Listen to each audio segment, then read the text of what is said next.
В една чудесна утрин в гората.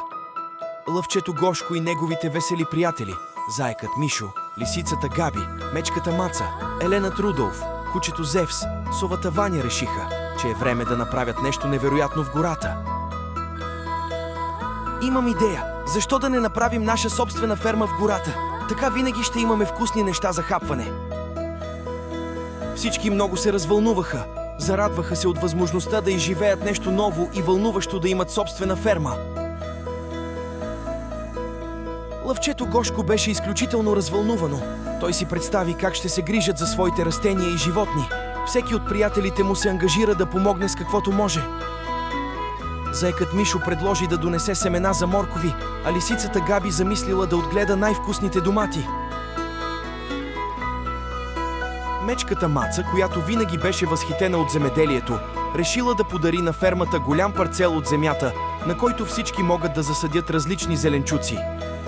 Така, Еленът Рудолф събрал приятелите около тегленето на плуга и обработването на земята.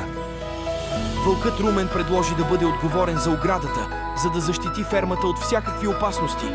Той събра дървени колове и тежки връзки, за да построи неразрушима защита за зеленчуците и животните.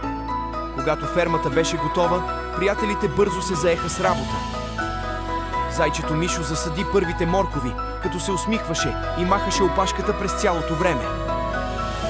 Лъвчето Гошко се зае с градина от ягоди, защото обичаше сладкия вкус на тези червени плодове. Лисицата Габи посади домати и ги поливаше с внимание, докато мечката Маца създаваше уютно място за пчелите, които щяха да помагат за опрашването на цветята. Ламата беше отговорна за грижата към животните на фермата. Тя привика весели птици и пухкави зайчета, които вече се чувстваха като част от голямо семейство. Кучето Зевс реши, че ще е главен пазител на фермата, пазеше отвъдните места от нежелани гости.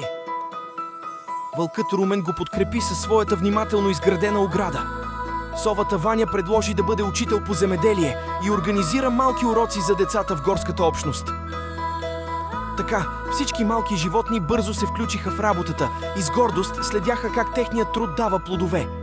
Фермата в гората стана център на дейност за всички. Децата от горската общност бързо се включиха в уроците на совата Ваня и с голям интерес учеха за растенията и техните ползи. Всеки ден беше ново приключение и възможност за учене. Гошко и приятелите му усетиха удовлетворението от труда и радостта от споделянето. Те не само създадоха ферма в гората, но и посеяха семена на приятелство в сърцата на всички, които бяха част от този вълшебен момент. Фермата им стана не само източник на вкусни и свежи плодове и зеленчуци.